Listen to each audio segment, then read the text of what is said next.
অযোধ্যার রামলালা মূর্তি স্থাপনের পর এবার শান্তিপুরে রামনবমীর সেরা আকর্ষণ গোডাউন মাঠের রামলালা। বাসন্তী পুজো হোক আর নাই বা হোক, রাম মন্দির উদ্বোধনের পর থেকেই এই রাজ্যে বিপুল পরিমাণে বেড়েছে রামনবমী পালন এবং পুজো। তবে ধর্মপ্রাণ নদিয়ায় 12 মাসে 13 পার্বণের শান্তিপুর শহরে বহু প্রাচীন কাল থেকে হয়ে আসছে কালের দুর্গাপুজো, অর্থাৎ যা বাসন্তী নামেই পরিচিত। অন্যান্য বা চৈত্র মাসে পড়লেও গতকাল পয়লা বৈশাখের দিন ছিল বাসন্তী দেবীর ষষ্ঠী, যা অশোক নামেও পরিচিত। আজ সপ্তমী, আগামীকাল অষ্টমী এবং ঠিক তার পরের দিনই নবমী।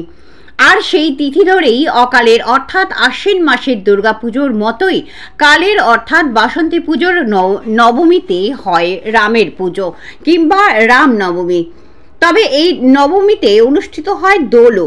শান্তিপুর হবিবপুর অঞ্চলে নিমতলা, ছাড়া বটতলা, বুড়ো বারোয়ারি সহ বেশ কয়েকটি শতবর্ষ প্রাচীন পুজো অনুষ্ঠিত হয় আজও। তবে বর্তমানে সেই সংখ্যা 3 থেকে বেড়ে হয়েছে প্রায় 35টি।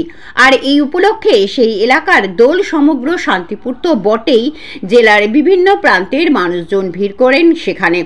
শোভাযাত্রা ভাঙা রাসের থেকেও কোনো অংশই কম নয়।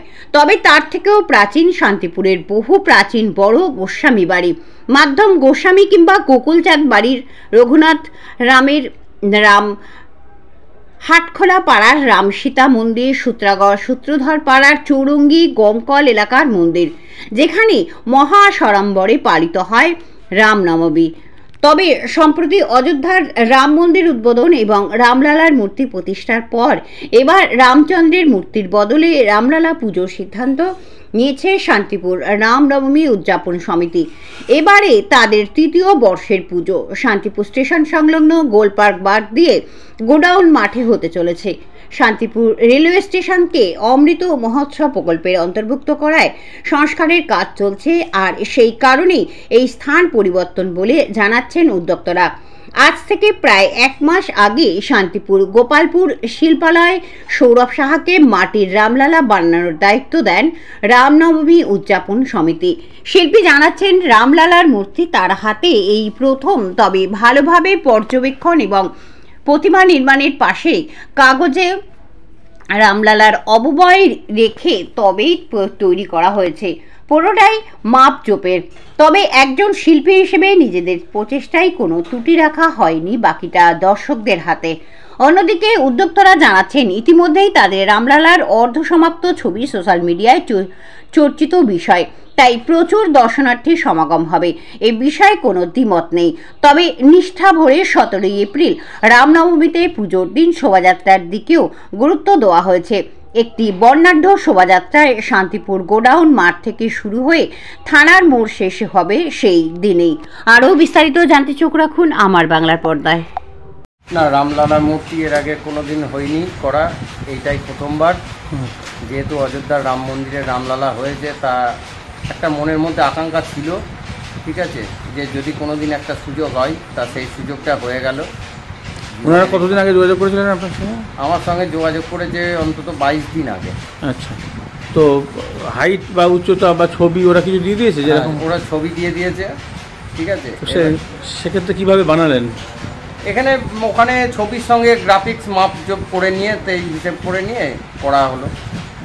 এমনি অন্য ধরুন রামের মূর্তি বানানো আপনাদের কাছে তো একদম না, সে তো রামের মূর্তি বা রঘুনাথ, যেগুলো শান্তিপুরের রঘুনাথ ট্র্যাডিশন রঘুনাথ, সে আমি অনেকগুলোই করেছি, ঠিক আছে। এই রামলালার এই পাথর ফিনিশ যে মূর্তি, এই মূর্তিটা আমার কাছে প্রথম।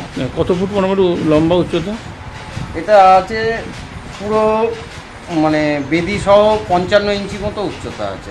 আচ্ছা, আর এই কালার ক্ষেত্রে কি কালার এটা ব্যবহার করা হয়েছে? এটা ফেব্রিক কালার দিয়ে করা। কালো নাকি অন্য কোনো? না, কালো, অফ হোয়াইট কালো, মানে কালোটাকে একটু ম্যাট ফিনিশ কালো করা হয়েছে। আচ্ছা, এখন যে অবস্থা দেখা যাচ্ছে, এরপরেও কি কিছু কাজ বাকি আছে এখনো? এরপরে কাজ বাকি বলতে কিছু সাজানোর কাজ আছে, কাপড় পরানো, গয়নাগাটি কিছু অ্যাড করতে হবে এর সঙ্গে। আচ্ছা, আর এই ফ্রেমটাও কি এটা মাটির? পুরোটাই মাটি। আচ্ছা, এটা কি এক্ষেত্রে কি কোনো পোড়া মাটি বা এমনি ব্যবহার করছে নাকি নর্মাল? না না, নর্মালি মাটি ফেভিকল, মানে যেরকমভাবে ঠাকুর বিজুলি দিয়ে হয় সেই রকমভাবেই করা হয়েছে।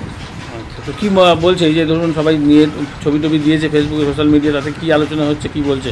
না, প্রত্যেকেই খুশি, মানে মোটামুটি তাদের যারা আমাকে এই মূর্তি নির্মাণের জন্য দায়িত্ব দিয়েছে তারা প্রত্যেকেই খুশি এই মূর্তি দেখে।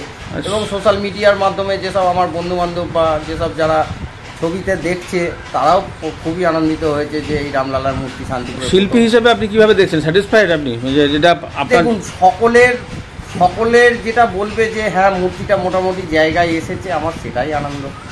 না, আপনার যেটা দেওয়ার পুরোটা দিতে পেরেছেন। আমি আমার মতো যতটা আপ্রাণ চেষ্টা করব, যতটা করারও। এই সময় কি কাজ একটু কম থাকে, সেই জন্য? কাজ কম বলতে এই সবে অন্নপূর্ণা আমার একটা ছিল, অন্নপূর্ণাটা গেল কলকাতায়, অন্নপূর্ণার কাজ সেরে নিয়ে এটাকে রঙের কাজ শুরু হয়েছে। তাতে কতদিন সময় লাগলো বানাতে? মোটামুটি যেদিন আমাকে অর্ডার করেছে তার 2-3 দিন পর থেকেই শুরু হয়ে গিয়েছে। হ্যাঁ, মাটির কাজ অন্তত 4 থেকে 5 দিন আগেই মাটির কাজ কমপ্লিট হয়ে আছে। সবচেয়ে কি মানে চোখটা বা মুখের গড়ন, এটাই মেন? হ্যাঁ, মুখটা তো অবশ্যই, যেহেতু ফটো মিলিয়ে করার ব্যাপার আছে, মুখটা তো অবশ্যই একটা বিরাট ভূমিকা। এবং টোটালি এই স্ট্রাকচারের টোটালি কাজটাই মাপজোকের। মাপজোক ছাড়া অন্য ঠাকুরের মতো সাধারণত নয়। শান্তিপুর তো অনেক, মানে হরিপুরের দিকে তো প্রায় 35-40টা মতন ঠাকুর হয়। তো রামলালার মূর্তি শান্তিপুরে একটাই, এই প্রথম হলো। এই প্রথম, এখনো সেরকম ভাবে কোনো খোঁজ খবর পাওয়া যায়নি। এরপর থেকে তার মানে রামলালার মূর্তি দিলে আপনার ক্ষেত্রে অনেকটা সুবিধা হবে। হ্যাঁ হ্যাঁ। আপনার নাম, পরিচয়? আমার নাম সৌরভ সাহা, এটা গোপালপুর, শান্তিপুর, নদিয়া। নাকি রাম মন্দির রাম পুজো আগেও হতো? রাম পুজো আগেও হতো। আমাদের শান্তিপুর রামের ঐতিহ্য। সূত্রাগড়, বড় গোস্বামী বাড়ি, মধ্যম গোস্বামী বাড়ি, হাটখোলা পাড়ায় প্রচুর জায়গায় ভগবান শ্রী রামচন্দ্রের মন্দির রয়েছেন। যেমন হরিপুরেও আমাদের রামনবমী হয়, কিন্তু আমাদের যে রামলালার যে উৎসব বা আমাদের যে শ্রীরাম নবমী হয় সেটা আমরা 3 বছর ধরে করছি। এইবার আমরা অযোধ্যায় নিজের রাম মন্দির পেয়েছি। হিন্দুরা তাদের মানে ভগবান রামলালার মন্দির ফিরে পেয়েছে এবং রামলালাকে পূর্ণরূপেই অযোধ্যায় গর্ভ গিয়ে ফিরে পেয়েছেন। তাই জন্য এইবার ভগবানের অর্থাৎ রামলালার প্রতিকৃতি অনুসারেই আমরা এবার রামলালার মূর্তি। আপনারা পুজোটা কোথায় করতেন? আমরা এই পুজোটা করছি গোডাউন মাঠে, শান্তিপুর গোডাউন মাঠ। আচ্ছা, বরাবরই করতেন নাকি আগে অন্য? না, এবার ওইখানে প্রথম হচ্ছে। এর আগে স্টেশনে হতো, যেহেতু স্টেশনে অমৃত প্রকল্পের কাজ চলছে তাই জন্য এবার গোডাউন মাঠে পুজোটা স্থানান্তরিত হয়েছে। স্টেশনের গোল পার্কের ওখানে? স্টেশনের গোল পার্কের ওখানে আগে হতো। সেক্ষেত্রে তো রামের মূর্তি, সেক্ষেত্রে আগে যে রামের কল্পিত মূর্তি ছিল সেই মূর্তি হতো। এবার আমাদের রামলালার মূর্তি আমরা পেয়েছি, আমরা রামলালার মূর্তি পুজো করছি। আচ্ছা, এই উপলক্ষে শোভাযাত্রা বা অন্য কিছু? এই উপলক্ষে আমরা 16 তারিখে মন্দির বা মণ্ডপ উদ্ঘাটন করব রামলালাকে নিয়ে গিয়ে। 17 তারিখে পুজো হবে এবং 17 তারিখ বিকেল 4টের সময় এক বর্ণাঢ্য শোভাযাত্রা শান্তিপুর গোডাউন মাঠ থেকে থানার মোড় পর্যন্ত একটি বর্ণাঢ্য শোভাযাত্রার আয়োজন করা হয়েছে। শান্তিপুরে অনেক রামের মূর্তি পূজিত হয়, তো জানা আছে আপনার যে এই রামলালা কি করা? এই রামলালা প্রথম শান্তিপুরে, অযোধ্যার যে রামলালা সেই আদলেই এবার প্রথম শান্তিপুরে। যেহেতু এই ইদানিংয়ের ব্যাপার, তাই মৃৎশিল্পীরা কি এটা কতটুকু আয়ত্ত করতে পেরেছে কি মনে হচ্ছে? মৃৎশিল্পীরা যে আমাদের সৌরভ দা রয়েছেন, সৌরভ সাহা, তিনি প্রায় পুরোটাই আয়ত্তে করেছেন। যদিও মানে প্রথম দিকে অনেকটাই আমাদের সমস্যা ছিল, আস্তে আস্তে সেটা নিজেদের মধ্যে আলোচনা করে এবং শিল্পীর দক্ষতায় আমরা এই সমস্যা কাটিয়ে উঠতে পারি। মানুষজন বা অন্যান্য ভক্তরা, দর্শনার্থী, তারা কি বলছেন এই যে সোশ্যাল মিডিয়ায় আপনারা ছেড়েছেন, তার ফলে কি? এবং মানুষ অত্যন্ত উচ্ছ্বাসিত রামলালার এই প্রতিকৃতি দেখে, এই মূর্তি দেখে, এবং মানুষের আমরা খুব সাহায্য পাচ্ছি। এবং আগে যে ছিল ভয়ভীতি ছিল সেই সমস্ত কিছু কাটিয়ে আজকে তারা রামলালার জন্য শান্তিপুরবাসী উৎসুক হয়ে আছে। আপনার নাম, পরিচয়? আমার নাম প্রণব গোস্বামী, শ্রী রাম নবমী উদযাপন সমিতির সাধারণ সম্পাদক। দাবি ত্যাগ এই চ্যানেল কোনো প্রচার করে না হিংসাত্মক, ক্ষতিকারক বা অবৈধ কার্যকলাপ এই চ্যানেল দ্বারা প্রদত্ত সমস্ত বিষয়বস্তু শুধুমাত্র একটি শিক্ষামূলক উদ্দেশ্যের জন্য। ধন্যবাদ, শুভেচ্ছা। টিম আমার বাংলা নিউজ।